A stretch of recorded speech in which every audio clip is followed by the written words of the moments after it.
Thank you for this opportunity to introduce our keynote speakers. Anil Cherian is the Deputy Commissioner of GSA's Federal Acquisition Service and Director of Technology Transformation Services, where he helps federal agencies build, buy, share technology to achieve their digital transformation and modernization goals.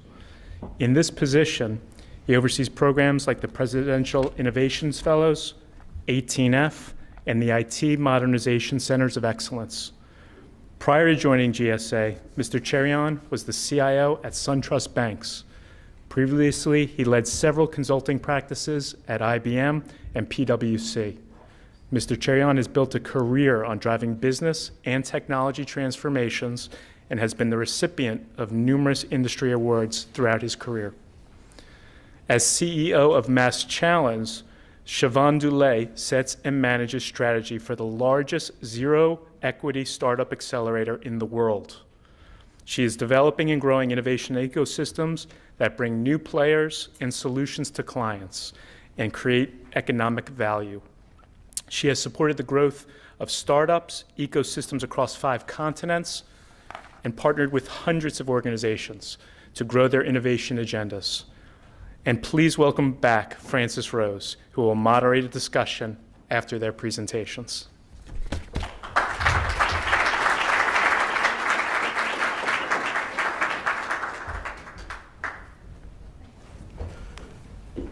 I want to first of all, thank you for coming and staying. I'm going to sit here, and Anil, why don't you? Over there? Yeah. Okay. Yeah. Actually, you know what? Why don't... We should move the chairs. Hi, everybody. Because I don't want to get in your... Nobody cares about me. They want to see you guys. Okay. So why don't... You want me to move down one? Yeah, why don't you go on the end, and we'll go on this end, and then you can go right there. I guess those hours of rehearsal didn't really pay off. Thank you all for coming, first of all, and being here.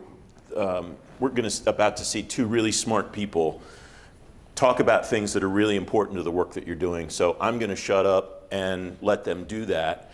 And I believe, Anil, you're going to present first? Yep. Wonderful. Thank you. He's going to speak, Siobhan's going to speak, and then you're going to get to ask him questions. I'm not going to do much today. Thanks, Anil. So I got 45 minutes? Is that what it is? I thought it was an hour, Sure. but go ahead. You can have my time. Okay. Well, thank you for allowing me to speak here, and thanks to ACT-IAC and the whole organization to get this group together.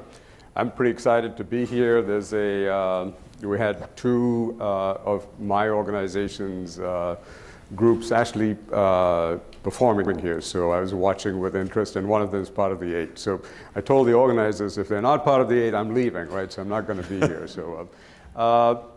Just quickly, by way of introduction, Anil Cherian has spent 30 years in consulting, 6-7 years as a CIO and EVP of SunTrust Bank, where I ran technology and operations, and retired and was wandering around aimlessly last year and got a phone call saying, why don't you come in and do this job in TTS? Has anyone heard of TTS? Technology transformation? Okay. I'm looking at the people who actually belong in TTS to see if they're nodding, but good. So TTS is a group that's got our COE, which is COE approach, which is really about transformation agency on down, top down. Our 18F consultants that are more user-centered design consultants doing projects. Lots of very interesting projects in about 15, 16 agencies. Our presidential fellows, there's about 25 of them, 27 to be precise, and they're in multiple agencies, really working with CTOs and really performing significant change from a technology perspective. And then lastly, a group called OPP, Office of Programs and Products, and you've got in there USA Gov, you saw the usagov.chat, you've got data.gov, search.gov, there's several other platforms, as well as we do something called FedRAMP. Does anyone know about FedRAMP, right? There's lots of smiles there. Yeah, good. So Let me just kind of briefly talk a little bit about innovation. I thought it would be good, just given my background, experience in consulting, as well as the CIO at SunTrust, we did a lot of transformation, as you can imagine, in the financial services industry. Because, who goes to the branch anymore, right? Who goes and visits branches? Most of your financial transactions are online. So there's a humongous need to change that and become much more digital, leverage data, and really drive change in the operations. And if I were to boil down innovation, there are really three core elements to innovation in my mind. So let me kind of walk you through what those are. First off, culture. Culture is, without culture, there is no likelihood of innovation. And what do I mean by that? Culture is a kind of a broad term. At the heart of culture, it's what I call a growth mindset, a willingness to really re-examine what you're doing and have the ability to change. What I used to call it is we need builders. We need people who are really willing to change rather than people who are just maintaining. And you've got to have that culture of innovation. You've got to have that culture of change and growing. As soon as you start having some level of hubris, you're done. You're not going to innovate. Part of that culture also, you might have heard the term fail fast. I really hated that term because fail fast means that, hey, I like failure, I want to fail more often, and that's not really the point, right? You're not really about failing, you're about learning, and learning fast is really part of the culture. So culture, I can go on and on for 45 minutes on culture, but that's a key element that you've got to have. Second element is what I call architecture. And if you I used to run these hackathons. When I first started as the CIO at SunTrust, I said, hey, we've got to have these hackathons, we've got to be innovative. We came up with lots of ideas, and they happened, and none of those, I'd say 1 in 10 of those ideas really got implemented. Why is that? It's because the machine, the existing infrastructure, the existing legacy environment was not ready to take on the change. And to get that into the existing infrastructure, you've got to start looking at the architecture. What does that mean? Be more services oriented, have an API structure, have the ability to get that change and inculcate the change as part of all the other changes that are going on. That's why innovation programs that sit on the side without any real connection really don't survive. So culture and architecture. The last piece is collaboration. And collaboration is all about really learning how all the different parts of your organization work together, not just within technology. So technology, when you do Agile and DevOps or Agile DevSecOps, you've got to have the dev team, the security team, the infrastructure team, the testing team. All of them need to be really collaborating and working together. But you also got to collaborate with all the different business functions. So you've got to have the finance team, the legal team, the comms team. I'm looking at my comms person here. The business function leaders all need to collaborate, because if without that, you have the silos, and silos are what slow you down. Silos is what breaks everything apart, and you're not organized to drive that change. And it's not only internal collaborations with partners, collaborations with individuals outside. The digital ecosystems that are forming right now will necessitate sharing of information, not just within your organization, but across organizations. And that's where really you drive the innovation. So culture, architecture, and collaboration really are the three elements in my mind of driving successful innovation. And so since taking over TTS in January, so this is a 5-month-old experience level. I've not spent a lot of time in government, so I'm really listening, learning, and trying to build that capability into our organization. We're driving to our TTS strategy. Our approach is really to drive three things, right? One is building our momentum, building the momentum that we've got. We've got a significant amount of work at USDA. Anyone here from USDA? Yep. We've got a significant amount of work in HUD, and that's been just about to roll out and start. We just had a RFI out there for additional work in HUD, and we just announced last Friday work with OPM. We're working really closely with the CIO there, and we're in the early stages, so day 1, day 2. What I want to have is 2, 3 more agencies and really build that momentum and drive that momentum and grow it from a top-down perspective. The second piece is sustainability. This should not be a one-off thing where we start doing transformation and innovation. It's got to be built into the culture. It's got to be built into everything we do. So we're building key solution areas. There are 7 of them. I won't go through all of them, but you can imagine it's about client experience, omni-channel, contact centers, data center modernization, data and analytics, robotics process automation, AI. Those are some of the topic areas that we really want to build capabilities. We really want to build it not on our own and have that as core of what we do. It's about leveraging partners. It's about leveraging integrators. It's about leveraging software vendors. That's where we can drive that sustainability. And then lastly is really delivering with excellence. And by that I mean really focusing on outcomes, really focusing, we do a lot of good stuff, we all do, but at the heart of it is what we're doing, providing an outcome in terms of really making a change from a citizen perspective.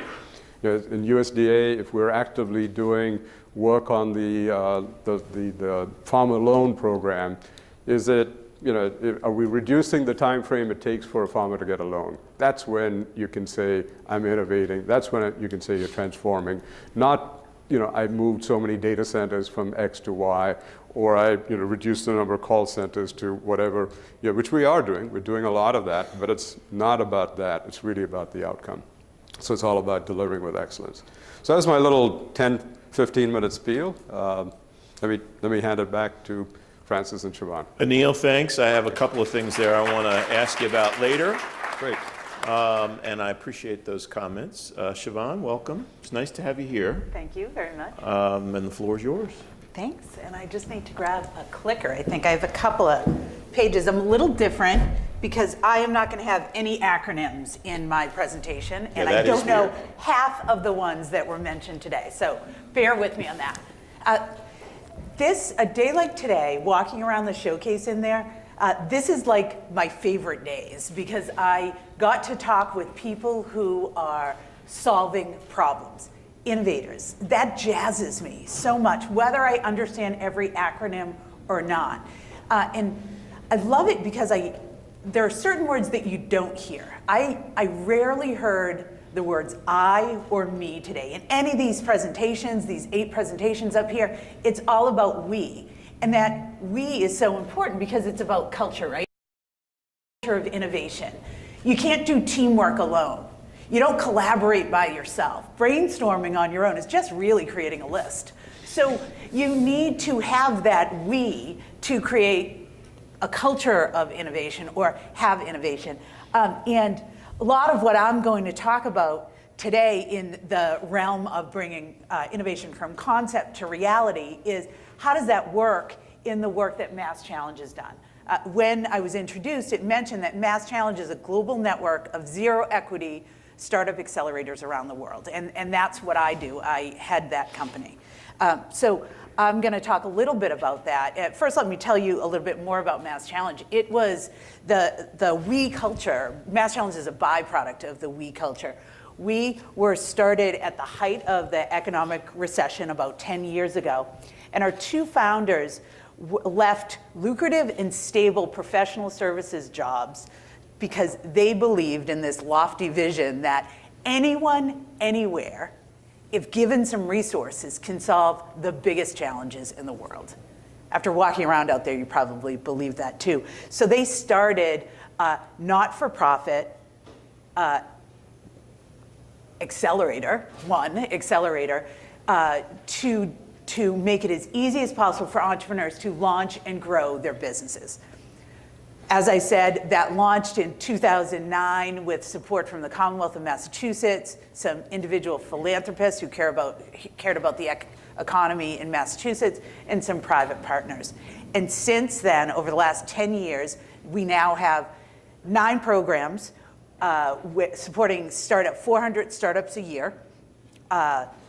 We have 7 locations in 3 programs in Boston, 1 in Rhode Island, 2 in Texas, Austin and Houston, Mexico City, Lausanne, Switzerland, and Jerusalem, Israel.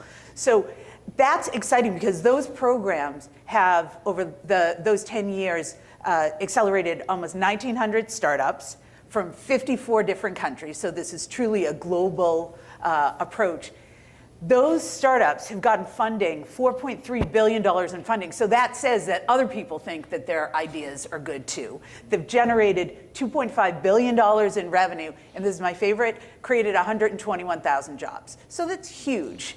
And the other thing that allowed is one global innovative ecosystem where startups, mentors, and partners are working together, committed to innovation. So what I'm most proud of is the innovation ecosystem building of that. So an innovation ecosystem are just all the players around innovation, universities, governments, funders, whether they're VCs, angels, or some corporate investor, media and influencers, entrepreneurs, businesses, and foundations. So the we is key here, and what Mass Challenge did was help bring the we to these different stakeholders. They may not be in sync. And by getting them in sync, you can form a coalition where they can do just about anything. So how do we do that? When we go into a new location, we talk with top leaders in these different areas, get them together and start to say, where's the friction or the barriers here that will stop entrepreneurs from being really successful? I'll give you a couple of examples. 2016, we're going into Switzerland. And Switzerland, as you know, is not a European Union country. But one of the things when we started to talk around the top leaders that they got stuck on, they were confounded because Switzerland had more per population, more EU patent applications than any EU country. And they had this really high level of education, but the UK and Germany was kicking their butts in terms of entrepreneurial growth. So they were confounded by that. And when they started to work together, what they figured out is they had amazing technology, but it was stuck in the lab. It was getting dusty in there because people didn't know how to take this great technology and put it into products or services that people would buy and actually use. So they weren't solving problems, they were creating amazing technologies. So that was one challenge. Other challenges that we've seen in other places are sometimes there are unintended consequences of things. So governments can create great incentives to attract a large company to a location and unintentionally put entrepreneurs or small businesses at a disadvantage. So if an entrepreneur has to decide to build their business there or somewhere else when they're not at a disadvantage, they're going to go there. So that's what these coalitions can start to figure out. Sometimes it's something that's seemingly unrelated. Housing. Lack of housing that normal people can afford. Entrepreneurs, most of them don't make any money. They're pre-revenue. So they're solving a problem. If they can't, Maslow's hierarchy of needs, they need somewhere to live. If they can't get housing or get housing that they can afford someplace, they might go someplace else. So again, that's trying to make it tangible, concept to reality of when you get a coalition of people together that care about innovation in an ecosystem, you have to attack challenges like that to create an environment that is helpful. So, as they say, is if you want to go quickly, go alone. If you want to go far, go together. And that's the idea behind these innovation ecosystems. Just going to I really got into this concept to reality thing. So I have some examples for you too about some cool startup, private, public center examples. And I'm using some notes because I'm talking about entrepreneurs' business and I don't want to mess that up. So first, let me tell you about Legionarius. Legionarius went through Mass Challenge in Boston in 2017.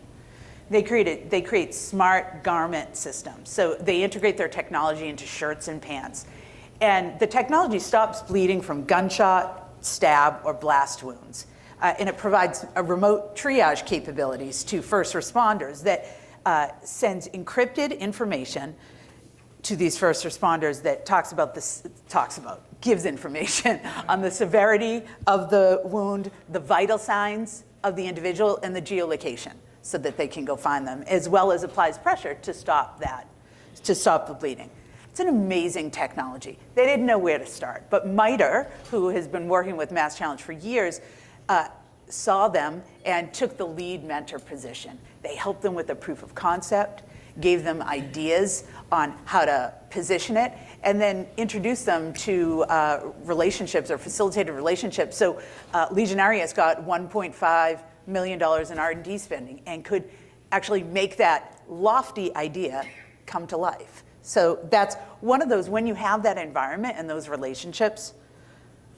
Do I have another minute for a couple other examples? Well, we gave Anil 45 minutes. 45, all right. He didn't use it all, so yeah. Sit back and relax. Sit back, yeah. So I have two more, and I think they're really make this come alive. This is one called, a company called Cake.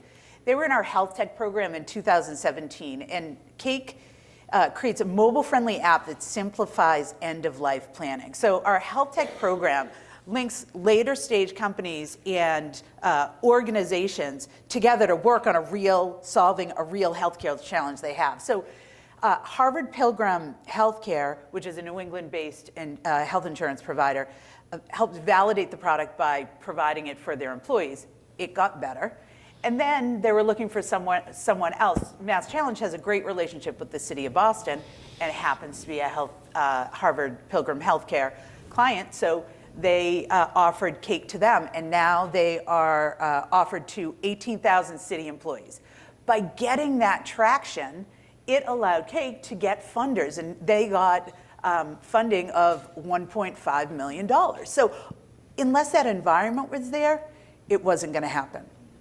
I have one last story, but it's controversial because it talks about the New England Patriots. So I know that you're sick of it, but it's a good story. So there's a company called Rendeavor who does virtual reality goggles, and their application is in elder care. And it's to help, they use it in reminiscent therapy as a way. What they really want to do when they say 5G really works is they're going to have older people use VR and live link to family weddings or reunions, something like that, and they actually link it to pain relief. Great memories that they experience through virtual reality really makes an impact. So Rendeavor, it's a New England company. They're New England Patriots fans. The Patriots won the Super Bowl again. And they were going to the City of Boston parade there. It's nuts. There are a bunch of people jostling with each other. Duck boats go through and the Patriots are on it. It's total mayhem. And they were going and said, wouldn't it be great for older people to experience that have mobility issues? There's no way they're going to go to this thing. So they were talking to someone at Mass Challenge. We have a great, as I mentioned, great relationship with the City of Boston. Put them in touch within 24 hours. The mayor's office said yes. They put the cameras on the duck boats and around the parade, taped it.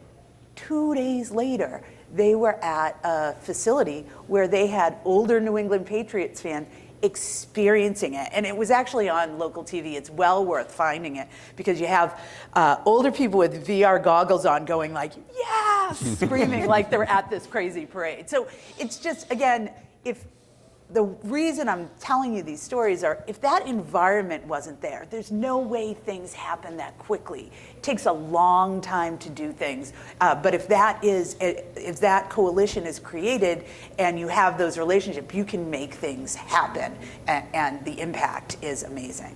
So I guess my summary of taking innovation from concept to reality is that no one does it alone. It's we all do it together or it doesn't get done.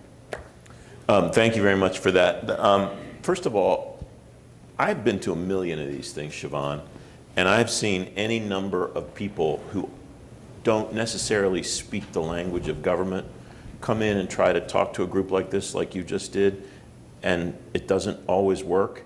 And that was great. That was so relevant to what these people are trying to do. Okay. And I don't know, did you find her? Nice job. Like this. Nice job, Jim. We're like this, Jim. So thank you very much for coming. A couple of things about your presentation, and then we'll go to questions from the audience. First of all, I thought maybe you were going to say that the elder care thing that you just described, they went to the parade and saw Tom Brady and thought we should provide some kind of elder care service. But that wasn't it? Obviously a gonna Patriots resist. fan, right? Yeah. Okay. Yeah, just look at the record. Now everyone hates me. Can we get the slide back that you had with the 6 points there? Oh, I don't know. Can you guys do Can that? we put that one? Can we put her slide deck back up with where she had the developing the innovation ecosystem, the universities, the angels and venture capitalists, and all of that? Because I think that really is a terrific synopsis of the kind of innovation ecosystem that the folks like Anil are trying to build in government, and I'm interested to hear what you think, not that you necessarily need at GSA among those 6 things, and maybe angels and VCs aren't the right thing in a government, in a public sector. Thank you very much, AV team. Maybe angels and VCs aren't the right, Well, but maybe there's a function that we need, and how do we identify what creates that for what you need to accomplish? and I do believe that's the ecosystem that we need to leverage. For example, next week I'm in California meeting with a number of industry software and services vendors, but I'm also meeting with some venture capitalist firms. And I believe that's where you can get a lot of the what's going on and what's happening and where people are trying to spend their time. So VCs and buying from VCs is something that needs to be channeled, and that's something that TTS can be doing, as well as I believe the Defense Intelligence Unit is doing that. One of our presidential fellows, Mike Brown, who's in the DIU, that's what he is up to, and that's what he's doing. That ecosystem is really what makes it work. You're not going to be, as Siobhan was saying, you can't be on your own. Government doing things all on their own is just not going to be the case. But if you look through the whole the cycle there, that's what we need to to work with. Okay, Universities would be others, and so Sorry. on. Yeah. When government is essentially the customer in this case, instead of a facilitator for the private sector in Sure. your kind of environment, how does that change, if it does, how does that change the other 5 spots on that circle? It doesn't really. I mean, I think that when the government is the customer, they have a lot of the same challenges as private businesses. So private businesses over the past 10 years have shifted from looking at entrepreneurs as competition, they're trying to take my customers, to, oh, we have to work with them if we want to innovate. And the government is the same. I think the challenge is every startup accelerator helps startups become enterprise ready. What we're trying to do now is help enterprises become startup ready. So sometimes an entrepreneur, as I said, isn't making any money. If it takes them 9 months to get to be an approved vendor, they're not going to work with you. They're going to move on. So we have been trying to figure out, how do you shift that? How do you do something different? If innovation is important, get it from 9 months. I've seen it down to 45 days. When it used to be 9 months. So you have to do things if you want to work with these innovators. Each of the military branches is taking on an initiative for speed, similar to what you and your predecessors have done at TTS. Yep. But is there a point where you think we're going fast enough, or is that going to continually be part of the effort that you're trying to make, is how can we tighten that window? Yeah, another example in the military that we're actively working with is Kessel Run. I don't know if you're familiar with Kessel Run. They're the Air Force in Boston. There's a Hanscom Airfield is really where the core Air Force location is. There is a whole center in the heart of Boston in a WeWork location where Air Force has created an environment where they can just build a lot of the core systems in a much more agile fashion. They're leveraging several different partners. TTS is one of the partners, as well as many others in the industry. the speed of delivery and the speed of the ability for us to acquire and build those solutions is something that is being worked on as we speak in terms of how do we get that done. GSA, and I'm part of GSA, I'm part of our TTS sits in the Federal Acquisition Services. The FAS team, and if there are any here, they can probably explain it better than I can, are doing a lot of work in terms of making that acquisition process a lot quicker. So there is a significant amount of work being done in terms of breaking some of the old boundaries or perceived boundaries to really trial and make it work. So Kessel Run's a great example. So if you ever get a chance to see what's being done there, it's really good. Thanks for that. We have plenty of time for questions from the audience. Do we have microphones, running microphones there? Terrific. So raise your hand if you have a question, and I'll just choose them. We'll start with this gentleman right here, and then we'll go to you next, sir, and then we'll come up here. All right, just say your name and who you're with, and if your question's directed to one of these folks in particular, let us know that, and then go for it. Yeah. Good afternoon. This is MJ Mathai from AttainX, and this question is for Anil. First of all, thank you very much for your leadership at GSA. I've been supporting federal government for some time, and GSA is coming along, very well, supporting the agencies. And thank you for your leadership and also the initiatives that you're trying to put it out to the agencies as well.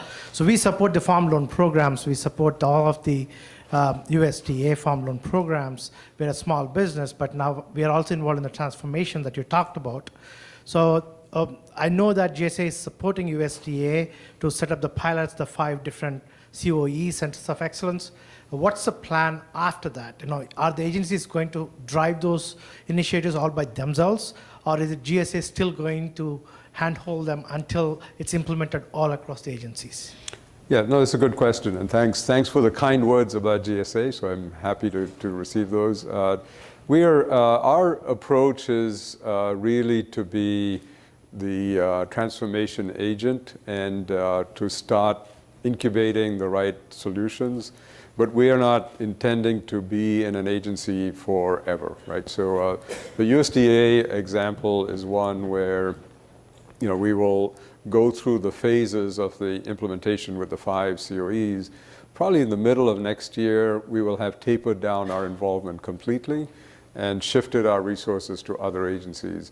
Our belief is that we get the processes, the playbooks, the approaches, and the methodology stood up, and then USDA will take it on with their existing partners that they work with.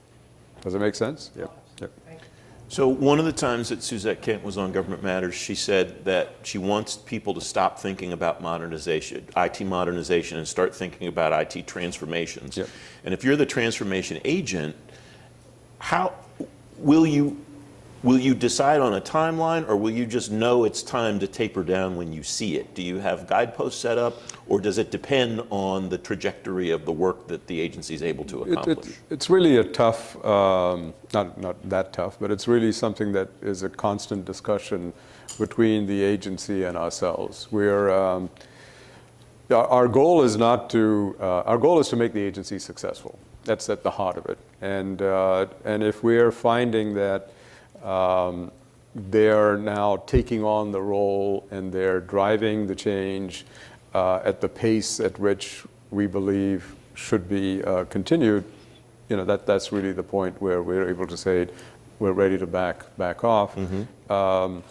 And on occasion, we have those conversations with the agency where they say, well, I think you should stick around here a little bit more. And there's a constant gauging of progress. Are we hitting the outcomes? Are we driving the change? Are we reskilling the workforce? Are we driving the playbooks that we need? Do we have the right talent to continue? And so on. There's a number of those metrics. Mm-hmm. But at the heart of it, there is some subjectivity to it. Great. Thanks for that. Right here. Hello, thank you. My name is Andrew DeBraccio with Ventera, IT SecOps Corporation over in Reston. So only 4 years out of college, and I already say that academia has a lot to work on when we get our leaders and future generations prepared for this industry. And I'm just curious, if I single in on this great slide deck over here with universities, what are you both from your various perspectives considering, and what do you want from universities, from academia, to support this ecosystem? Do you want Sure. to start and I can join in? Yeah, great. I think some things that I want are already happening in that universities are teaching business to engineers, or requiring some sort of context for beyond creating the technology so things don't get stuck in the lab. The other thing that's really interesting, I mean, there are a lot of theories on what's going to happen to higher education over the next several years. I was just speaking with someone from Morocco who is creating a new university, and they won't have the legacy of the MITs or the other fancy places, right, that say it's really important to have a degree. It's not going to be degree based. It's going to be focused on coding and skills, all with the focus of creating new technologies and new businesses. So maybe that's what they need to do. I don't know about that, but I think it's really interesting, and I'm really excited to see what they're going to do there. I don't think an existing university could stomach that much change. You can only build that from the ground up. I think the fight for talent is a significant issue in government as well as in private industry. There's a need for talent, and talent, the type of talent that's needed is changing rapidly as technology is changing. So there's the pace at which some universities embrace that varies quite a bit, and some universities focus on aspects that are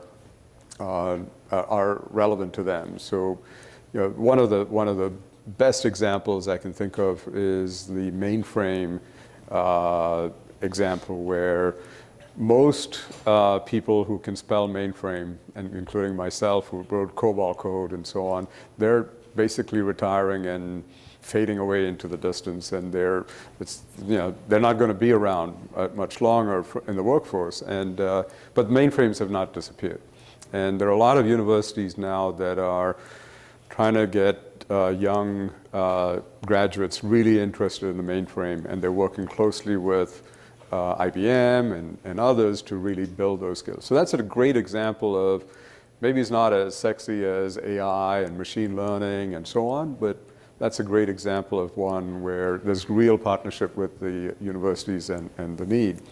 Cyber is another one. Cyber is a huge area that Suzette talks a lot about, reskilling the workforce to have more cyber skills, and we just created a program. She's working with many different groups there in really training up cyber individuals. So lots of great opportunity. You don't have to only go to the MITs.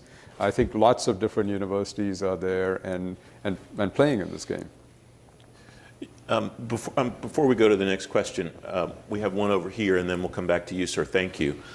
Before we go over here, as he was asking his question about universities, it seems to me there are two important functions that they play in the ecosystem that you talked about, and correct me if I'm wrong. I would think one is a source of employees, obviously, trained, but the other is an innovation lab where both the potential future employees and the instructors can teach each other and develop innovation. What else maybe should they be playing? Where else can they fill in this grid at some point in the future, both for a private sector model and for somebody like Anil?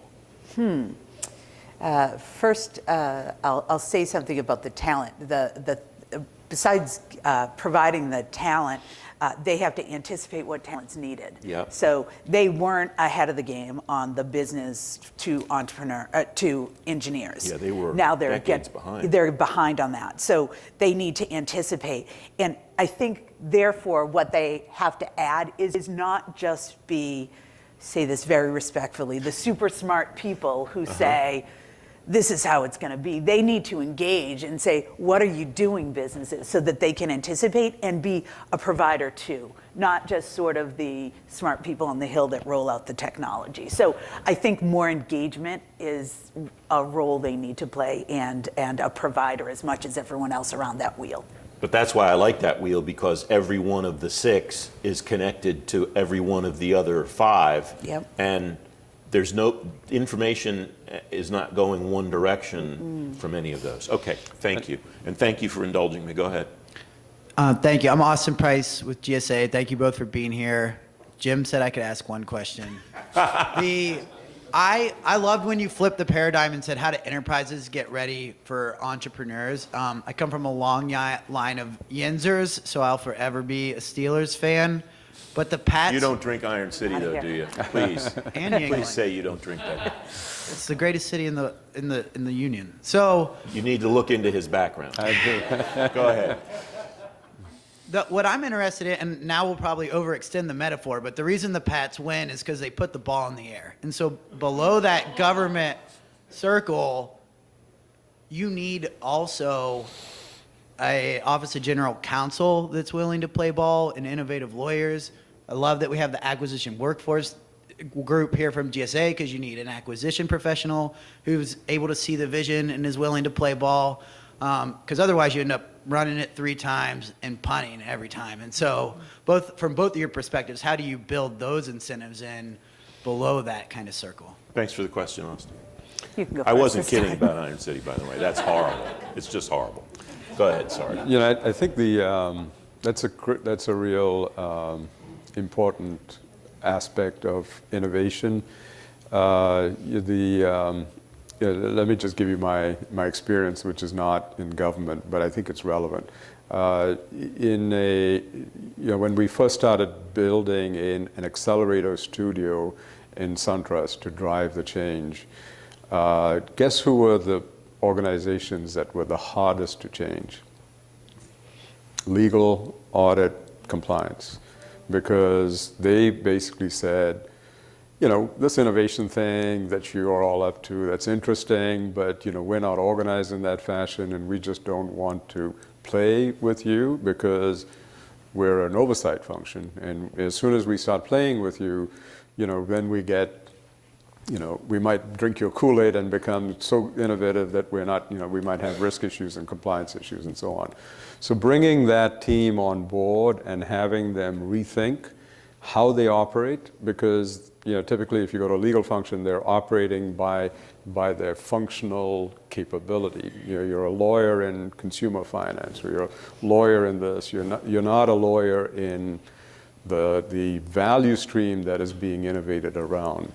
That's the fundamental change, the organizational change that needs to occur, and you can't do that without top-down leadership and willingness to do that. So it's a great question. It's one of the hardest things to change. And I don't take it out on if there's anyone from legal and compliance. Please don't audit me right after this. But this is something that it's just a muscle that they're not used to having, and you got to build that. It's a good question. I can answer the last question. That's what universities can do. They can teach innovation to law students and people who are going into corporate law. I don't know about compliance, but figure out how to have that oversight role, still be responsible and legally diligent, and innovate. But I think it's refreshing to hear that description, Anil, and you were nodding enthusiastically, I noticed, as he was talking about it. So you've seen the same thing, I imagine. I think in government, people who don't have the benefit of your experience, long experience in the private sector, think that it's just government that's like that. Right. And so it's refreshing to hear that's everywhere. Yeah. Yes. And then to have you confirm it. Absolutely. All right, we're going to go back here, and then who wants to go next? Okay, terrific. We'll come here First off, as the proceedings are going along, my question has gotten more multi-layered. Thank you for this great panel that you've had here. John Gaffigan, I am an outsourced VP of sales for several green tech and resilient infrastructure firms, including Fend, who is one of the firms being represented today. My first observation is on this pentangle here. I think it is best served to be a 3-dimensional object, because the other axis, the z-axis, is the fact that we have all these different events. There's 5 or 6 of them every month going on all around the country, and they're all discrete things, and there is so much of a cross matrix, a kind of layered fabric, that I think we lose. And I think, Shaban, you brought some of this up, that the university and some of the innovative programs, if anybody's taking notes here, a great university program would be to put a connective thread through that three-dimensional object. It would basically take some of these lessons learned, be able to present that in a compelling way.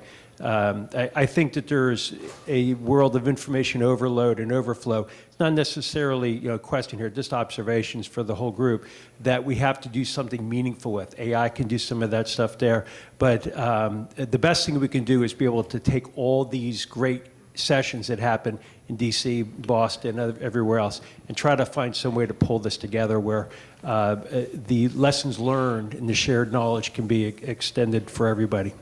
You can comment if you wish. Anything? Amen. How can we right. say it better? God bless you. She answers my questions like that. Confirmation is an answer. We were going to come here next. And who wants to go after this gentleman? Anyone? All right, back here. Yes, sir.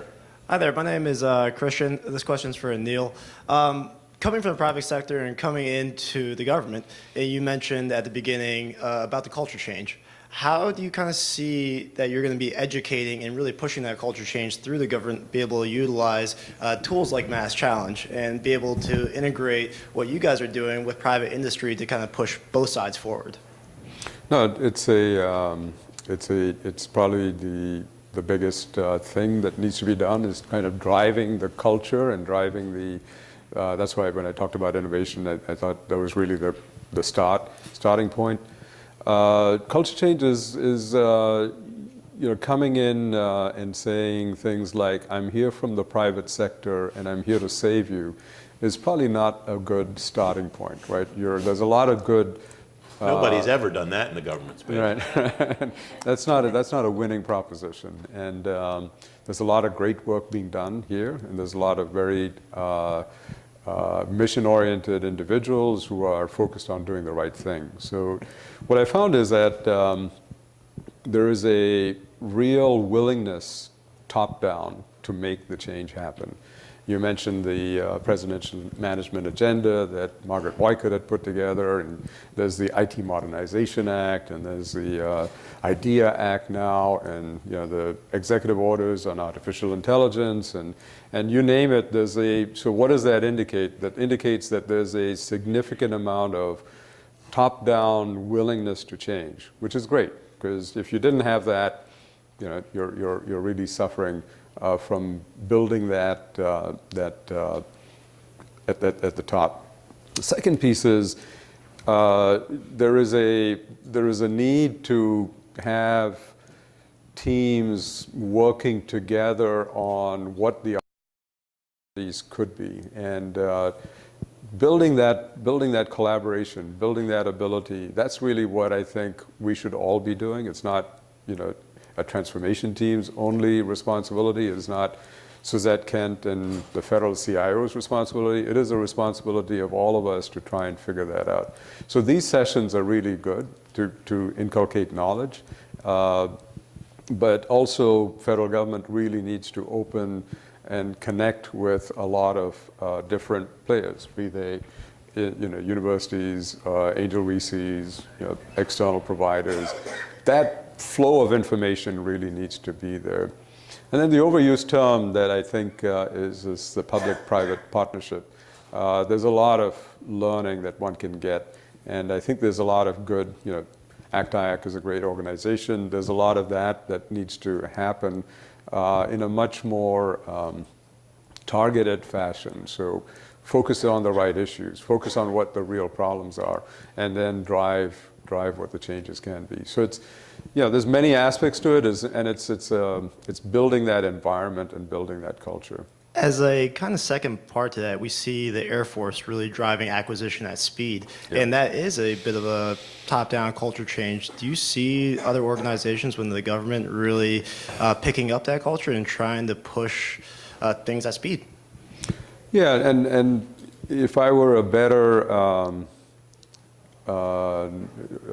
if I knew the acquisition space better in the federal space, which I don't claim to, I've been here 5 months and I'm beginning to learn it and spend a lot of time with the FAS team, I think there's a lot of opportunity there. And it seems as though a lot of it is driven by authorities and having those authorities put in place. But we need to find our way through that. I think the Air Force example has been a great one. They're really working hard on it, but by no means have they solved all the issues. So, if you ever have trouble sleeping, take the FAR home and start on page 1. When I hear the word far, I want to run far, far away. So, You know what? That's a great line. I'm sorry, it's not original. It's good. It's been done before, unfortunately. You listed there very quickly a lot of pieces of kind of top-down guidance from your consultant experience. Do you fear that there eventually could be too many of those, that at the program level, at the execution level, the average person or team is not sure whether they are should be better aligned with this one than that one? Yeah, no, the issue of unfunded initiatives, which really worry me. And so if you look at the spend on technology, and different people have said we spend different amounts of money, but let's say it's $100 billion, right? So $100 billion spent in federal IT. If you look at that spend, about 90+% of that is operate. That's not, you can never transform in that scenario. And you can't prioritize and you can't drive changes. No matter how many initiatives you create those initiatives and you go to leaders in the agency and they say, well, what do you want me to do? I've got 10% of my budget where I can really make the changes. So there is a risk that if you don't address the 90% in operate and you don't create the funding mechanisms to drive the change, and I'm not saying necessarily it's always about more money, it's spending the money in the right fashion. And it's really driving down that operate spend to create the space for transformation. And I'll put a plug in for technology business management. That is what the heart of TBM is. And if you can drive TBM to drive down the operate costs, you can then have the change costs. Otherwise, you're going to have too many initiatives, inability to prioritize, inability to really figure out, and then you get the little bit of frustration. So bring it on, bring me another executive order and bring me another change, and no one's going to do anything. Yep. Sometime when we actually do have 45 minutes, hint, I would like to talk to you about TBM, really dig into it and talk about what it can mean for an agency as opposed to the private sector. I know that's right in your bag. We had another question. I had somebody, it was you, and then ma'am, you'll be the last one. Thank you, sir. Sure. Thank you. My name is Sridhar Rajagopalan. I work for Alpha Omega Integration. I had two questions, one for Shobhan and one for Anil. For Shobhan, in the diagram you showed, I didn't see a consumer or a customer aspect to it. Any reasons why that was left out? And for Anil, for many decades now, we have very effective private sector leaders coming into the government, but we still seem to see a lot of challenges in the government in terms of innovation, value generation, operating efficiencies. Any ideas on what would be some of those factors? Sure. I think my answer is probably pretty straightforward in that it's assumed in there. So I actually am an entrepreneur, and I built a company focused on consumer insights. So I never forget the customer. In this context, it was assumed that the entrepreneurs who are building their businesses are focused on whoever their consumer is. So that's why it wasn't in there. I'm 5 months in, so I have more optimistic eyes than perhaps maybe in 5 years. I'd probably not have that, but I think the change is not an easy thing to do, and coming in to do a massive amount of change is never going to work. Change is really like a flywheel.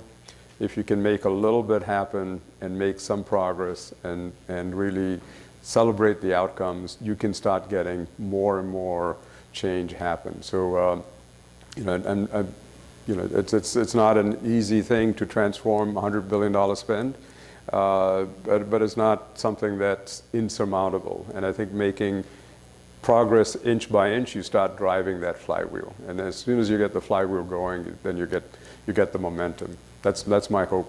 So, and it's not done by one team, it's done by, everyone out there. Thank you, sir. Hi. Yeah, so you answered a little bit of my question here. So Vern went from the College of Information and Cyberspace out of National Defense University. Yeah, so my question, I think it may be elaborate, Anil, and then also answer. When you're done with your time, and I'm not trying to say that you're leaving anytime soon, either of you. When you're done with your time, what is the thing that you want to see? What would you consider success? What would you consider something that says, I've done what I've come here to accomplish, I've accomplished what I've wanted to accomplish here? And that would be for both of you. I think it's always a question I ask myself in terms of how do you measure progress? And I think the heart of the change that we drive is there's got to be two things. One is momentum, and two is sustainability. If we have momentum and sustainability, then handing it on to the next team that's here is doable. If you don't have that, you just don't have the real follow through. You haven't really achieved much because there's always a lot of backsliding, as soon as you go. So how do you drive that? How do you drive the momentum? How do you get teams really engaged? How do you get the change, the flywheel effect happening? How do you get solutions areas being built, partnerships being built, collaboration happening? That's really what I'm hoping to get done. And that's you can in a few years look at me and say, hey, you done it, or you can say, good try. So I'm going to sneak one in at the end for both of you.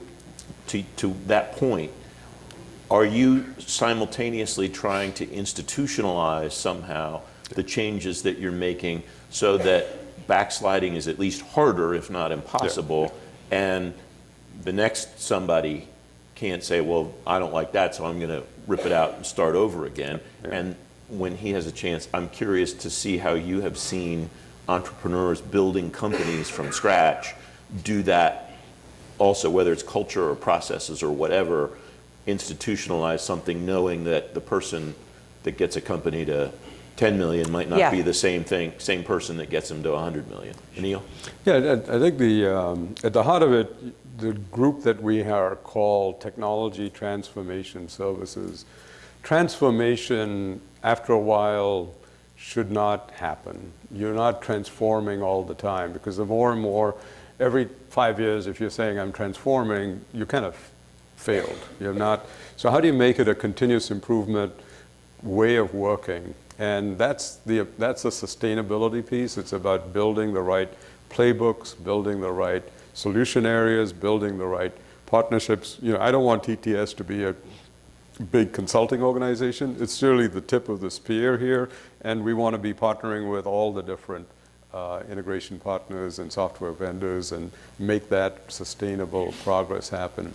We don't have the funds to keep that kind of thing going, so sustainability is a key piece. And sustainability is about the playbooks, the momentum, and creating the right linkages. Mm-hmm. Yep. Siobhan? Sure. I think that first-time entrepreneurs don't realize, even though they've heard the stories, that they're not the people who bring it to end. They go from here to unicorn. It's them the whole time. But what we've found is across our programs, our average entrepreneur age is 32. So they're not the first-time entrepreneurs a lot of times. Sometimes they are.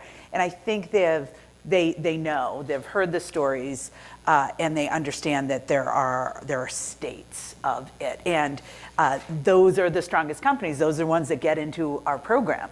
They're the strongest because, and when they're multi-time entrepreneurs, they're saying, I'm the idea guy or gal. I'm going to solve the problem, and then I'm going to get a great co-founder to take it on, or hire later to take it to bigger. And I'm just going to they get masters of creating really good term sheets so that they get a piece later on. Like I said at the beginning, I do a ton of these, and this one was really fun, first of all, but informative too. There's a lot of meat here, and I have like a whole page of stuff scribbled, and we don't have time for it. But thank you very much Yeah, thank you. for coming and for doing this and engaging with all of us. I really appreciate Well, it. thank you. Thanks Thank for you. thanks for moderating. Thanks to the ACT-IAC team. Thanks to the ACT-IAC team, too, for including